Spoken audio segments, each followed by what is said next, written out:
Hacı abi bize olayı anlatabilir misiniz, hırsızlık olayını? Şimdi dün saat 7 civarıydı. 3 tane bayan geldi dükkana. Bir tanesi çarşaflı, iki tanesi de normal giysiliydi. O esnada benim de bir tane müşterim geldi. Yani müşteri dediğim bir tane arkadaştı. Geldi oturdu. Onunla birlikte burada oturduk, sohbete girdik. O esnada başka müşteriler de vardı. Sonra aradan birkaç dakika geçtikten sonra eşim beni aradı. Ben telefonu açtığımda dedi ki bir tane hamile görünümlü bir çarşaf giymiş bir kadın hamile görünümünde dışarı çıktı ve binayı dolandıktan sonra geri geldi bir kadınla beraber. O kadının geri döndükten sonra hamile görünümü yoktu. Zayıf görünüyordu.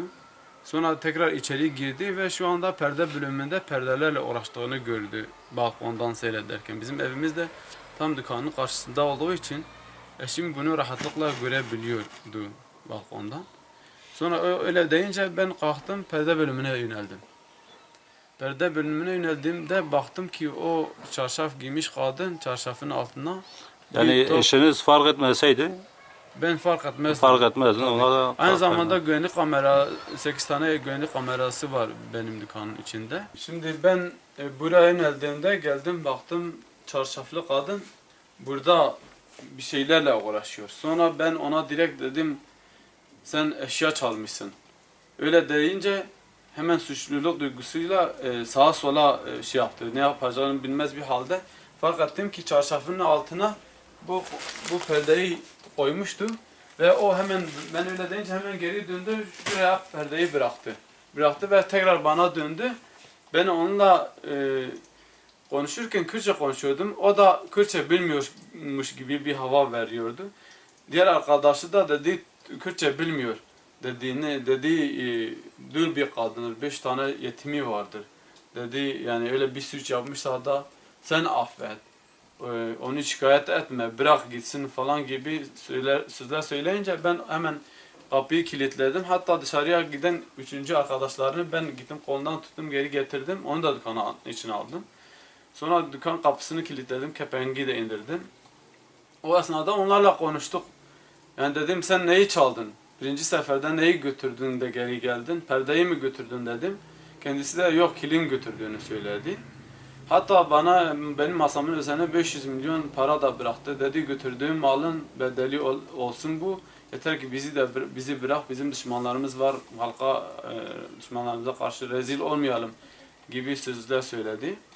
Sonra ben dedim siz götürdüğünüz malı getirmeden ben sizi bırakmayacağım. Yoksa sizi polise şikayet edeceğim dedim. Onlar da dediler tamam biz götüreceğiz. Bizi bırak biz getireceğiz. Ben dedim nerede olduğunu şimdi biliyor musun? Dediler evet biliyoruz. Dedim o zaman içinizden birini ben bırakıyorum. Oğlum da sizinle gelsin. Neredeyse o malı geri getirin ve hepinizi birden bırakayım. Sonra birisi çıktı. Oğlum da onunla gönderdim. Gittiler bir inşaatın yanında bir çocuğa teslim ettikleri malı dediler çocuğa teslim etmişiz. O malı geri getireceklerini söylediler. Öyle olunca sonra gittiler oğlum beni aradı dedi baba biz şu an bir inşaatın yanındayız. O kadın da oturmuş diyor ille buraya çocuk gelecekti malı getirecekti ama şu anda çocuk yok ortalıkta ne yapayım dedi.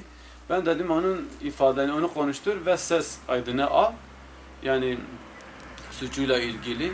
O da öyle yaptı ve zaten o esnada polisler de gelmişlerdi. O iki kadını aldılar arabaya aldılar.